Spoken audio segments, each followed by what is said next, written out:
Well, hello guys, and welcome back to another part to Let's Play Crusader Kings 2, the Game of Thrones mod, the Guile Chronicles. Okay guys, so before we get started, let's do a quick recap of what happened last time. So I did all of my basic setup stuff, guys. I assigned my council members to all of their appropriate locations.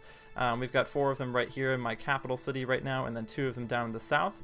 My spy master is checking for plots by my one negative opinion vassal, Lord Loras, and then I also have my Justicar, which is my diplomat, trying to improve my relations with him at the same time. So hopefully we'll get some good stuff out of that in due time. Also, I sent a marriage proposal out to the Lord Eon II of Eastweld. Now the reason I did this is, one, I wanted a really internal marriage inside the Vale, because it is my objective to make my family, the Guile family, the head of all of this territory in the Vale, and to become the new Lord Paramount of the Eyrie.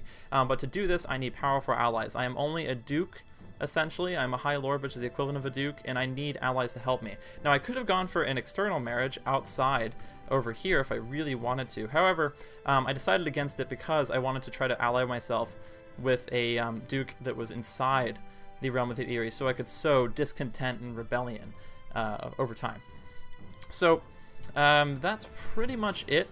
So in this part, guys, what I'm going to be doing is I'm going to be saving up some gold to try to buy some new traits and things like that that'll improve the other lords' opinions of Lord Andros. So I'm going to be actually trying to buy a knighthood, which has its ups and downs. So buying a knighthood actually makes you lose 100 gold, which is kind of expensive, but you also lose 150 prestige as well. But I'm willing to pay that, and the reason for this is because a knighthood can be very useful because it gives you a lot of nice bonuses and it makes other lords like you, especially the lords who are in the Faith of the Seven who actually use knighthoods. There are no knights up in the north because they worship the old gods, but in the south, people love knights. So, and I need to try to get as many positive traits as I can, because Lord Andros Guile has very few allies and very few friends, because no one in the Westeros land really knows him. No one in the Eyrie knows him because he's a new character. So as such, I need to try to get as many positive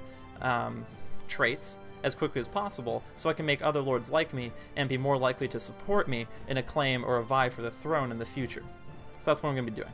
Okay, so now that we've done all of our setup, let me think if there's anything else I need to do.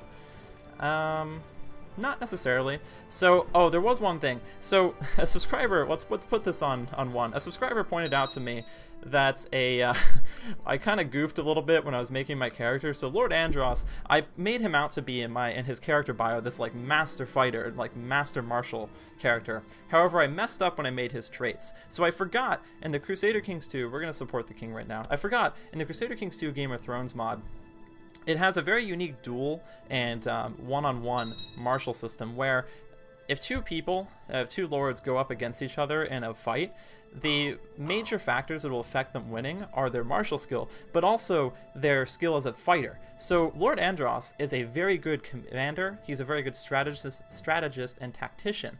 However, I didn't give him any of the specific traits that improve his overall fighting ability. So basically, he's an awesome strategist, but he, according to our traits, sucks at one-on-one fighting. So I'm going to have to wait for some events or some opportunities that will arise that will give me the opportunity to improve Lord Andros' fighting ability without putting him in harm's way. So I kind of goofed on that, but you know, we'll live with it. The nice thing is that actually I can make one of my children become a decent fighter just by educating him later. So, alright, so one thing that will always happen in Crusader Kings 2, I'm just gonna, you know, in the Game of Thrones mod, I keep saying the whole thing, we don't need to do that. In the Game of Thrones mod, they have a liege loyalist faction. Now what this does is it makes it so if you join this faction, you will make yourself loyal to your liege, and if there's ever an opportunity where your liege rebels against the Westeros crown, you will join him automatically in his war because you are a liege loyalist. Now, by joining the liege loyalist faction, I actually will improve my opinion with my lord by a little bit, so I'm going to join it for the time being and give it and kind of make it seem like I'm on my lord's side. Now, I actually did just get married to Jane's Hunter. I kind of skipped through that message reflexively. Sorry about that, guys. So Lord Andros of Strongsong has now fulfilled the ambition to get married, and I'm now married to Lady Janes of Strongsong. Now, my next ambition that I want is to have a son. This is always what you should do in this game, because if you don't have any heirs, you need to make sure you get on that immediately. Having an heir in CK2 is the most important thing you can do in this game, because even if you have like grand ambitions and things like that, if you can't produce an heir, it's all for naught, because if you lose your heir and you have no heir to your kingdom, you lose. So I need to make sure I have an heir. So we're gonna try to get Lady Jane's with child as quickly as possible. So now that I've married Lady Jane's, I have two options. I can actually ask her father for a dowry, and her father can actually choose to give me a really crappy dowry or no dowry, or he can give me a standard one or even a generous one. Now obviously I'm hoping for a generous one, but I'm not 100% sure if he'll give it to me. But if I don't want to get that, I can also just say people respect wealth, and I'll gain 40 prestige. The prestige is nice, but I kind of want the gold. I'm a little rich. I mean, I want to be a little rich. I was about to say I'm like a greedy guy, but you know, I'm not really that greedy, but I just really need the gold, because I need the gold to get my knighthood and also reforge my Valyrian steel sword to improve my family's prestige and honor. So we're gonna ask for the dowry. And now we're gonna put this on 3 speed so we can move time a little bit more quickly. So my Lord Eon II has sent you a customary amount in gold and silver for the bride's dowry, and now the ceremony can take place. Wonderful. I got 50 gold from him. That's great. Thank you, Lord Eon. Now that we have that, I'm actually going to get an event pretty soon that is going... Okay, there it is right now. So after you get married in the Game of Thrones mod, you actually will have the option to host a wedding feast. Now, wedding feasts can be useful for a couple of reasons. So one, as you can see, they reduce your national revolt risk. So if you're having problems with rebels rising up or like popular risings and things like that, marriage is always nice. The common people love a marriage, especially a lord's marriage, and it'll make them less rowdy. It also improves your vassals' opinions of you by plus 15, and this lasts for a year, which is really good. But you lose 50 gold, and actually you will lose even more gold because specific events will come up that will ask you, do you want to pay extra gold to make your feast even more lavish? Like the game will ask you, like, do you want to hire singers? Do you want to hire performers? Get like really good food? And overall, a wedding, if you want to get all the best stuff, will cost you like 100 gold, and it's ridiculous. Now, I'm a very poor lord right now. I only make 2.06 gold per month, and that's not very much at all. So I'm going to ignore the wedding feast. And this is not going to do anything bad to me. It's just going to mean I'm going to miss out on these benefits and just save some gold instead. And that's totally okay. So now that I've done that and I've decided I'm going to do that, I need to actually improve my vassals' opinions of me by a little bit. So you can notice, guys, right now, my vassals actually do not have a positive opinion of me right now, and you want to try to remedy this whenever you start the game as quickly as possible, because your vassals' opinions determine whether or not they give you gold. So when you look at your vassals and you see that they don't like you, and you see this red gold number, this means that they're actually hoarding all of this money that they could be potentially giving you. You don't want this. You want to milk your vassals for as much gold as possible because you need that gold. They don't. They're swine for you to expend for your measure. You especially want to make sure your your city vassals like you, especially mainly in the early game, because they will provide you the most gold. Cities provide you a ton of gold, and if those city vassals do not like you, you're going to be missing out on a lot of monthly gold. So the first thing I'm going to do is I'm actually going to be awarding some honorary titles that will improve their opinions of you. Now you want to be careful when you award these titles, because certain titles, like the Cupbearer, will place people closer to you and make it so they can actually have the potential to kill you, depending on the title you give them. So for instance, Master Tim of Belhem, if he was so he's ambitious right now, that's already not good. But if he was ambitious and then say like he had a trait that increases intrigue, like he was a schemer, if you made him a cupbearer, you would put him in a position where he could poison you. You really don't want to do that. So since he's ambitious, I don't want to give Tim a very, very high position with the title. So I'm just going to make him a high almoner to improve his opinion of me by 10, and also not put him in a position where he can do harm to me. So for instance, Master Ellery is an example of a person you would not want to give a position like a cupbearer to or a regent to. He's an elusive shadow. This doesn't necessarily mean that he's going to act against me. This just means he's really good at intrigue. However, there is the possibility that he could be used against me later, so I'm not going to put him in a position where he can do me any harm. So we're going to make him the Master of the Hunt. Okay? So now that we've done that, you guys can see by improving my opinions with these two vassals, I'm now gaining the gold that they owe me. And now, let's take a look at Lord Loras. So Lord Loras is kind, a skilled commander, gluttonous, greedy, and selfish.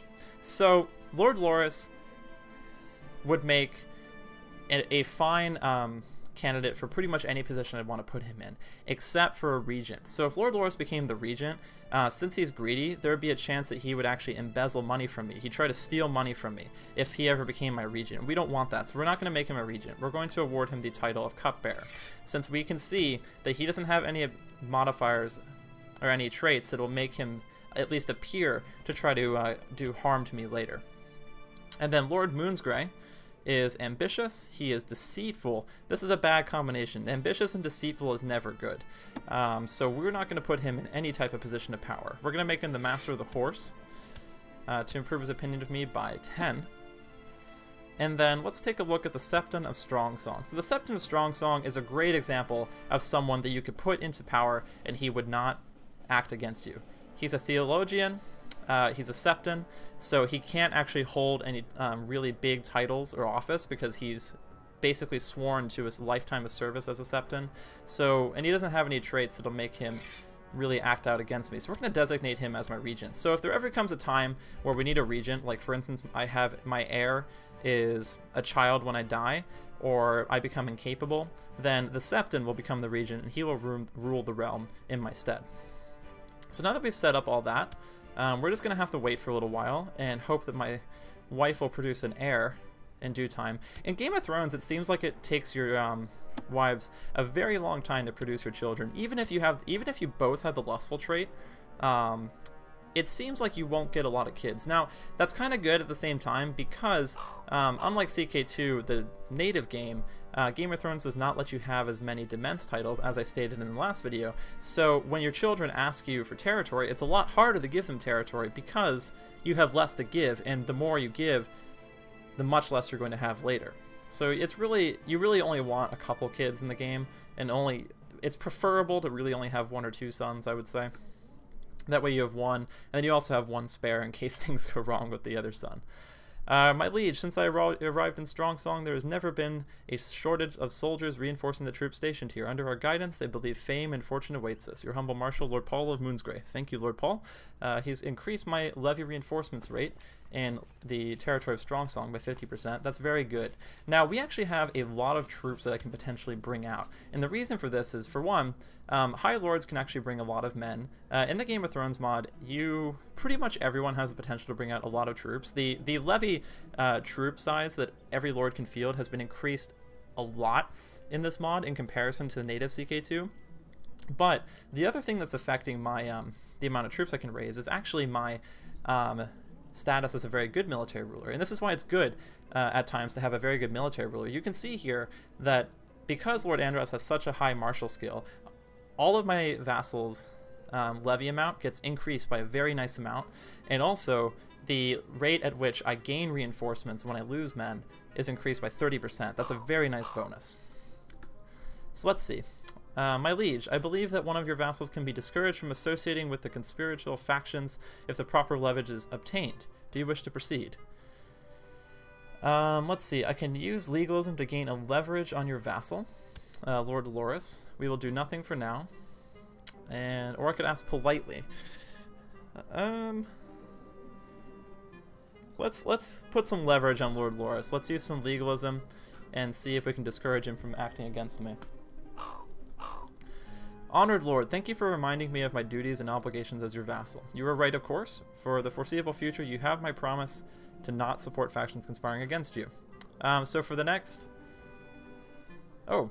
for quite a while, actually, Lord Loras will have a -10 opinion of me, but he'll still be positive, so that's okay. But he also promises not to associate with factions conspiring against me. Okay, that's good. I'll take that.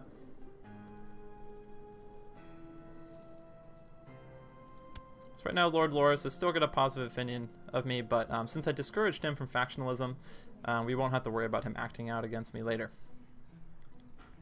Okay. So right now, the Lord of the Vale has an opinion of 13 of me. Let's see what's changing that. Okay, so actually he doesn't have a problem with any of my traits, which is very good. So I think the next thing to do is going to be to try to improve the Lord of the Vale's opinion of me, at least for a little while, in hopes that maybe he'll appoint me to one of his titles. Okay. Now let's zoom out really quick and take a look. Let's see if there's anything going on in the world. It doesn't seem like there is. No, not particularly. Okay. I'm actually going to change this back to the... What is it? De jure empires? No. De jure regions. There we go. I'm going to change it to the de jure regions just so we have this nice comfortable look to us and we can see all the 7 kingdoms. So my hope, guys, like I said, is that all of this territory will be mine in the future. Oh, fate smiles upon me. My wife James is pregnant. Good. She is now holding the heir to the Guile Dynasty. I hope nothing happens. You can actually have miscarriages and things like that in this game, and stillborns. So, or actually, no, not miscarriages. You can have stillborns. I don't believe you can have miscarriages in this game. But yeah, so, you know, 9 months later, we should have my first son or daughter. The High Septon has died and been succeeded by the High Septon. I love how the High Septon is literally just called the High Septon. Oh, but this was the fat one. My lord, tragic news, His Holiness. The High Septon has passed away, the gods losing their worldly avatar. Okay, we don't really care about the religious affairs of this realm just yet. I may be taking part in religion later, because there actually is a Council of the Most Devout, which basically acts like the College of Cardinals that exists in Christianity. And you can actually fund your own septons that are in your realm to try to be inside the Council of the Most Devout, which gives them a chance to actually be appointed as the High Septon. Oh! Oh, wonderful. It looks like I didn't have to spend any gold at all. I got an event that will make me a knight. In recognition of your glory and honor, a septon offers to anoint you with the holy oils and grant you a knighthood.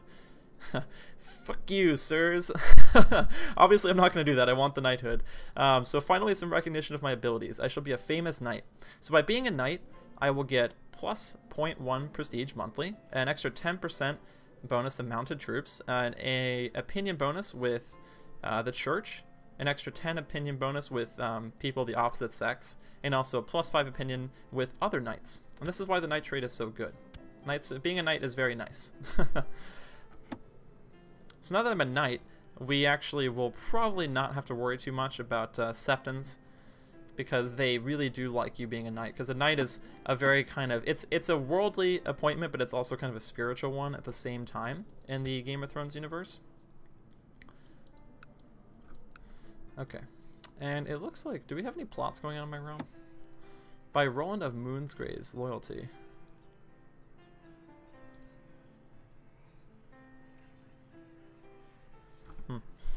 I don't really need to worry about that too much. Roland is not actually on my council, so he's not really concerned of mine. Lord Owen of Longtable has usurped the title of Lordship of Inchfield. What kind of name is that? Inchfield. From Leighton Inchfield. Okay. Alright, well, nothing is really going on right now. Let's increase the game to... Oh! Galban. What are these names? You have a new heir. If your character dies, now you'll be playing as Galban Guile. Okay, I'm not going to curse my son with the name Galban. I'm going to give him a worse name, most likely. One that has even more fantasy assigned to it.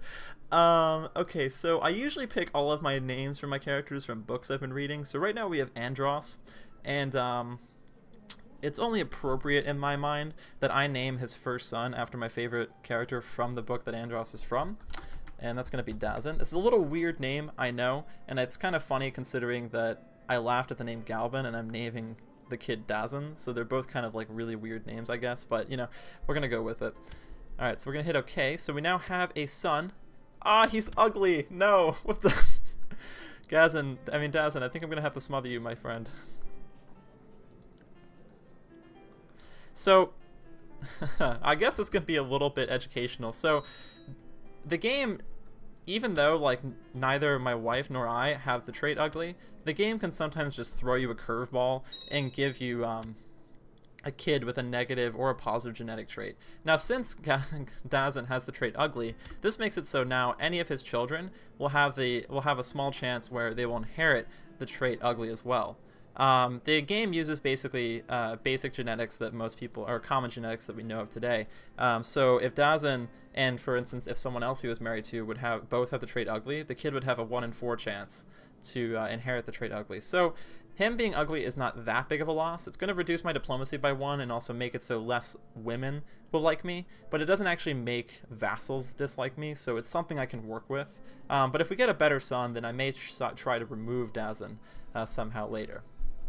either by changing my succession laws or something like that. Oh, what is this? Oh, okay. I thought we were about to have a war. Alright, so now that we have a son, our next objective then, so I can improve my combat ability, which if I do this, I can gain the trait trained fighter, skilled fighter, formidable fighter. Now I can't remember if, so sometimes like when you pick a ambition like this, events that'll give you an opportunity to improve the ambition will come arise, but I'm not 100% sure if that'll happen or not. So we're gonna say my next option is going to be to have a daughter, because that seems like that'll be most immediate. And then if that doesn't come about, then I'll try to improve my combat ability. Okay, so I now have 153 gold, which it looks like I now can use that gold if I wish to hold an epic tournament. And if I hold this tournament, I'll gain 80 prestige, which is very nice. And also, all the knights and lords of the realm of the area will come to it. But I'm going to wait on that for the time being, because my next concern is actually going to be to reforge my Valyrian steel sword. And once I reforge this sword, my family will gain an extra bonus to prestige per month from what I remember. And also, I'll be able to give my own steel sword its unique name, and also I'll be able to change the picture to something a little bit more memorable, which is kind of cool. I like doing that because it's a really nice like kind of roleplay thing you can do in this game, and I want to do that. Gianna, let me see. She is plotting against me for some reason. She wants to kill Nestor. Who is Nestor? My Justicar? No. Nestor's a nice guy. Alright, well I don't care what her reasons are. She's not going to do that. I can have her enter plot. I don't really think I need to imprison her. We're just going to have her enter plot. I have no desire to imprison people right now, especially one who could just be dissuaded. My liege, may you live in harmony and contentment. Your demand is just. My scheming was obviously misdirected. I hope you'll find it in you to forgive me. I do find it in me to forgive you. I am a just liege. Cadwell Elshem has been released from Lord Paramount John II of the Vale. Okay. Now it looks like Lord John's throne is still in jeopardy. Oh no. Oh, I feel so bad for him. So Lysa was actually pregnant just a minute ago, but her daughter was stillborn as well. And this fits pretty, yeah, this fits with the Game of Thrones universe, because in the Game of Thrones storyline, Lysa, who is sister to Lady Catelyn Tully in the north, actually basically only gives Lord Paramount John stillborn children, except for one sickly kid, Lord Robin Arryn. So because of this current position and kind of predicament that John is in, he's probably going to have his throne inherited by the Waynwoods. Your Septon Jordan of Strongsong, was cornered by a desperate crowd of beggars in Strongsong and has been seriously wounded while giving alms to the poor in your name. Charity can be dangerous work. Yes, indeed. I hope you can suck it up and rub that wound off pretty soon, Jorian.